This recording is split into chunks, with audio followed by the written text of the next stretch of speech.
नमस्कार। Let's mic के एक बिल्कुल नए जानकारियों से भरपूर शो में आपका स्वागत है, जिसका नाम है कॉर्पोरेट दुनिया। ये सिर्फ एक प्रोग्राम नहीं है, बल्कि एक खिड़की है उस दुनिया की तरफ जहां बिजनेस की चालें, स्टार्टअप्स की उड़ानें, मार्केट की धड़कनें और कंपनियों के भीतर की कहानियां आपको समझाई जाएंगी, आसान, रोचक और भरोसेमंद अंदाज में। आइए सबसे पहले नजर डालते हैं कारोबार की दुनिया की आज की खबरों पर। भारत ने फास्ट और सिक्योर डिजिटल पेमेंट सेक्टर में दुनिया में पहला मुकाम हासिल कर लिया है। इंटरनेशनल मॉनेटरी फंड की ताज़ा रिपोर्ट के अनुसार यूपीआई की बदौलत भारत ने डिजिटल ट्रांजैक्शन में ये मुकाम हासिल किया। 2016 में national payments corporation of India की ओर से शुरू किया गया यूपीआई आज देश में पैसे के लेन देन का सबसे आसान और पॉपुलर तरीका बन चुका है। यूपीआई की मदद से लोग एक ही मोबाइल ऐप से अपने कई बैंक अकाउंट्स को जोड़ सकते हैं और कुछ ही सेकंड में सुरक्षित और कम लागत वाले ट्रांजैक्शन कर सकते हैं। एनपीसीआई के अनुसार यूपीआई से हर महीने 1800 करोड़ से ज्यादा ट्रांजैक्शन होते हैं। जून के महीने में यूपीआई ने 1839 करोड़ ट्रांजैक्शन के साथ 24.3 लाख करोड़ रुपए का कारोबार किया, जो पिछले साल जून 2024 के 1388 करोड़ ट्रांजैक्शन की तुलना में 32% ज्यादा है। आज भारत में 85% डिजिटल पेमेंट यूपीआई के जरिए हो रहे हैं, जिसमें 49 करोड़ 10 लाख यूजर्स, 6.5 करोड़ बिजनेसमैन और 675 बैंक एक ही प्लेटफॉर्म पर जुड़े हैं। इतना ही नहीं, यूपीआई अब ग्लोबल लेवल पर भी लगभग 50% रियल टाइम डिजिटल पेमेंट्स को संभाल रहा है। यूपीआई का असर अब भारत की सीमाओं से बाहर भी दिख रहा है। ये 7 देशों United Arab Emirates, Singapore, Bhutan, Nepal, Sri Lanka, France और मॉरिशस में भी उपलब्ध है। फ्रांस में यूपीआई की शुरुआत इसके यूरोप में पहले कदम का प्रतीक है, जिससे विदेश में रहने या ट्रैवल करने वाले भारतीयों के लिए पेमेंट करना आसान हो गया है। जैन स्ट्रीट की इंडियन स्टॉक मार्केट्स में दोबारा एंट्री का रास्ता साफ हो गया है। एस्क्रो अकाउंट में 4,844 करोड़ रुपए जमा कराने के बाद सेबी ने जैन स्ट्रीट को इंडिया में ट्रेडिंग करने की इजाजत दे दी है। 3 जुलाई को सेबी ने जैन स्ट्रीट और उससे जुड़ी कंपनियों को बैन कर दिया था। सेबी का मानना है कि इंडियन मार्केट में मैनिपुलेशन से जैन स्ट्रीट ने ये प्रॉफिट कमाया। सेबी ने पिछले हफ्ते जैन स्ट्रीट पर लगाई रोक हटा ली। सेबी ने यह कंफर्म करने के बाद रोक हटाई कि जैन स्ट्रीट ने 14 जुलाई की डेडलाइन से पहले रेगुलेटर के आदेश के मुताबिक पैसा एस्क्रो अकाउंट में जमा कर दिया है। सेबी ने एनएसई और बीएसई को जैन स्ट्रीट की फ्यूचर पोजीशंस और ट्रेडिंग एक्टिविटीज पर करीबी नजर रखने को कहा है। सेबी ने जैन स्ट्रीट और उससे जुड़ी कंपनियों को मैनिपुलेटिव ट्रेडिंग पैटर्न का इस्तेमाल नहीं करने के भी निर्देश दिए। खासकर उन ट्रेडिंग स्ट्रेटेजी का इस्तेमाल नहीं करने को कहा गया है जिनका जिक्र 3 जुलाई के इंटरिम ऑर्डर में है। इलॉन मस्क की कंपनी XAI अब बच्चों के लिए सुरक्षित और यूजर फ्रेंडली AI ऐप लाने की तैयारी में है। मस्क ने ऐलान किया कि जल्दी ही नया ऐप बेबी ग्रोक लॉन्च किया जाएगा, जो बच्चों के लिए पूरी तरह सुरक्षित और उनकी उम्र के मुताबिक कंटेंट देगा।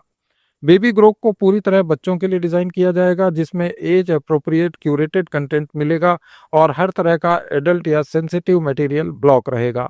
इस ऐप में पेरेंटल कंट्रोल भी होंगे, जिससे वे ऐप के इस्तेमाल और सेटिंग्स पर निगरानी रख सकेंगे। अमेरिका के राष्ट्रपति डोनाल्ड ट्रंप ने रूस को चेतावनी दी है कि अगर उसने 50 दिनों के भीतर यूक्रेन के साथ युद्ध खत्म नहीं किया तो वह रूस के साथ व्यापार करने वाले सभी देशों पर 100% टैरिफ लगा देंगे। ट्रंप की इस धमकी का सीधा असर भारत जैसे देशों पर पड़ सकता है, जो बड़ी मात्रा में रूस से सस्ता तेल खरीदते हैं। भारत अपने कच्चे तेल की जरूरत का लगभग 35 से 40% हिस्सा रशिया से आयात करता है। अगर ट्रंप की चेतावनी हकीकत में बदलती है और रूस से तेल खरीदने पर आर्थिक दबाव बढ़ता है, तो भारत को वैकल्पिक सप्लाई के कई और स्रोत ढूंढने पड़ेंगे, जो शायद सस्ते नहीं होंगे। इसका नतीजा आम आदमी की जेब पर सीधा असर डाल सकता है। विशेषज्ञों का कहना है कि अगर रूस से सप्लाई बाधित होती है तो अंतर्राष्ट्रीय तेल बाजार में सप्लाई का बैलेंस बिगड़ जाएगा, जिससे कच्चे तेल की कीमतें तेजी से बढ़ेंगी। पेट्रोलियम मंत्री हरदीप पुरी ने पहले ही संकेत दिए हैं कि अगर रूस की 10% वैश्विक तेल आपूर्ति हटती है तो बाकी देशों पर भारी बोझ पड़ेगा और कीमतें बढ़ सकती हैं। अगर हालात बिगड़े तो भारत में पेट्रोल और डीजल की कीमतों में 8 से 10 रुपए प्रति लीटर तक की वृद्धि हो सकती है। ऐसे में ट्रंप का यह टैरिफ गेम न केवल जियोपॉलिटिकल तनाव बढ़ा सकता है, बल्कि भारत और दुनिया भर में आम उपभोक्ताओं की जेब पर भी असर डालने वाला साबित हो सकता है। इस साल रिटेल और थोक महंगाई दर में लगातार कमी आ रही है। जनवरी में खुदरा महंगाई दर 4.26% थी, जो जुलाई में घटकर 6 साल के निचले स्तर 2.10% पर आ गई।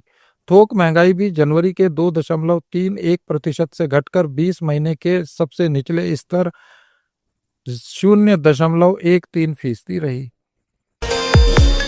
यूपीआई वॉलेट में पहले से मंजूर लोन अमाउंट यानी क्रेडिट लाइन का इस्तेमाल अब सिर्फ उसी काम के लिए होगा जिसके लिए बैंक ने ये कर्ज मंजूर किया था। नया नियम 31 अगस्त 2025 से लागू होगा। एनपीसीआई ने इस संबंध में एक सर्कुलर जारी किया है, जिसके मुताबिक अगर किसी यूजर को बैंक ने किसी खास जरूरत के लिए यूपीआई पर क्रेडिट लाइन की सुविधा दी है तो उसका इस्तेमाल सिर्फ उसी जरूरत को पूरा करने के लिए किया जा सकेगा।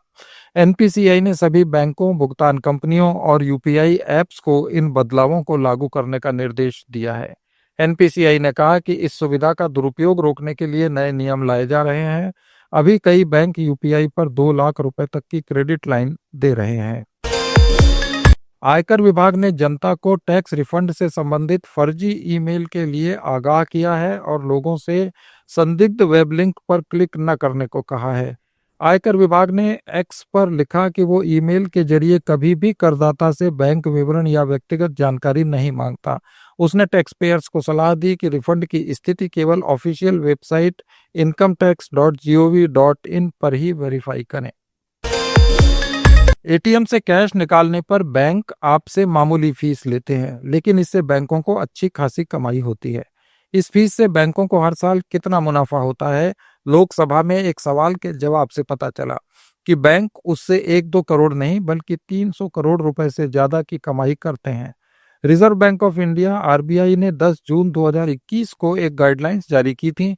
इसके मुताबिक अगर कोई ग्राहक अपने बैंक के एटीएम से पैसे निकालता है या बैलेंस चेक करता है तो वो 5 ट्रांजैक्शन फ्री में कर सकता है। वहीं दूसरे बैंक के एटीएम से मेट्रो सिटी में 3 और नॉन मेट्रो शहरों में 5 फ्री ट्रांजैक्शन की सुविधा है। इसके बाद हर ट्रांजैक्शन पर फीस लगती है जो बैंकों की पॉलिसी पर निर्भर करती है, लेकिन अधिकतम चार्ज 21 रुपए प्रति ट्रांजैक्शन तक वसूला जा रहा है, जिसमें टैक्स अलग से लिया जाता है। यही फीस बैंकों की कमाई का जरिया है। सरकार ने लोकसभा में देश के 12 सरकारी बैंकों का मुनाफा गिनाया, जिसमें 11 बैंकों को भारी नुकसान हुआ, लेकिन देश के सबसे बड़े बैंक एसबीआई को 331 करोड़ रुपए का मुनाफा हुआ। उसे ये कमाई 2023-24 के वित्त वर्ष में हुई। बैंक ऑफ बड़ौदा को सबसे ज्यादा 212 करोड़ रुपए का नुकसान हुआ।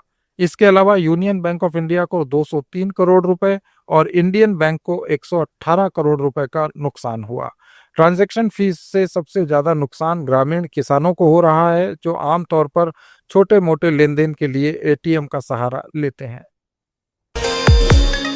महानगरों में ई कॉमर्स कंपनियां और बड़े रिटेल स्टोर्स से स्थानीय किराना दुकानदारों के बिजनेस में भारी कमी आई, लेकिन अब क्विक कॉमर्स यानी 10 मिनट में ही घर तक सामान पहुंचाने वाली कंपनियों ने इन किराना दुकानदारों के अस्तित्व को ही संकट में डाल दिया है। छोटे शहरों में भी क्विक कॉमर्स कंपनियां छोटे छोटे किराना दुकानदारों का बिजनेस खत्म करती जा रही हैं। एमके ग्लोबल की एक रिपोर्ट के मुताबिक क्विक कॉमर्स कंपनियां अब जयपुर, कानपुर, वाराणसी, पटना, भोपाल, उदयपुर, मंगलुरु, अमृतसर, सेलम और कोच्चि जैसे शहरों के साथ साथ टीयर 3 सिटीज में भी अपनी पकड़ मजबूत कर रही हैं। अब इन शहरों में भी लोग तेजी से ऑनलाइन प्लेटफॉर्म से जरूरी सामान मंगवाने लगे हैं। कई कंपनियों का नेटवर्क 100 से ज्यादा छोटे शहरों में फैल चुका है। रिपोर्ट के मुताबिक इस साल की पहली तिमाही में क्विक कॉमर्स कंपनियों से सामान मंगाने वाला हर 4 नए ग्राहकों में से एक टीयर 2 और टीयर 3 शहरों से था। अगर ये ट्रेंड और मजबूत होता है तो क्विक कॉमर्स कंपनियों के लिए नए बाजार खोल सकता है। ये कंपनियां अपने विस्तार की स्ट्रेटेजी में बड़ा बदलाव कर सकती हैं, लेकिन इससे स्थानीय किराना दुकानदारों का कारोबार चौपट होने की आशंका खड़ी हो गई है। ग्राहकों का ये व्यवहार दर्शाता है कि क्विक कॉमर्स अब प्रीमियम सेवा नहीं बल्कि मुख्य आवश्यकता बन रही है।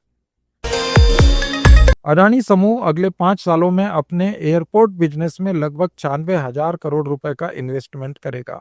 ये निवेश बुनियादी ढांचे और रियल एस्टेट विकास पर केंद्रित होगा। रिपोर्ट्स के अनुसार नवी मुंबई और मुंबई हवाई अड्डों पर बड़ा इन्वेस्टमेंट किया जाएगा। मुंबई सहित 7 हवाई अड्डों का संचालन करने वाली अडानी एयरपोर्ट ने अक्टूबर 2025 तक नवी मुंबई अंतर्राष्ट्रीय हवाई अड्डे को चालू करने की बात कही है। इसकी सालाना क्षमता 2 करोड़ यात्रियों को हैंडल करने की होगी। इसमें 19,000 करोड़ रुपए का शुरुआती निवेश होगा। मुंबई के अलावा अहमदाबाद, जयपुर और तिरुवनंतपुरम में भी नए टर्मिनल बनने वाले हैं, जबकि लखनऊ में विस्तार कार्य चल रहा है। गुवाहाटी में एक नया टर्मिनल इस साल के अंत तक चालू हो जाएगा। इन प्रोजेक्ट्स की फंडिंग कंपनी की इंटरनल इक्विटी और डेट रिफाइनेंसिंग से की जाएगी। ये थे उद्योग व्यापार जगत के आज के कुछ प्रमुख समाचार। अपडेट्स के लिए जुड़े रहिए लेट्स माइक के साथ। It's time for news. It's time for more than radio. Presenting the first radio news app, Let's Mic.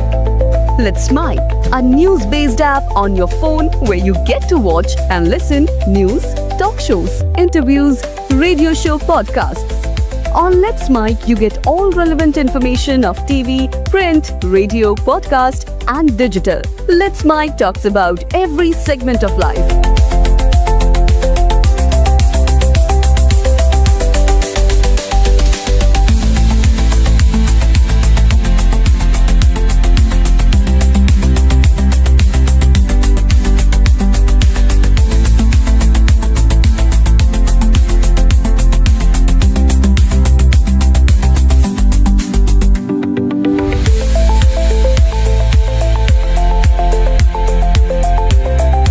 Download the app now from Play Store. Available both on Android and iOS mobile phones.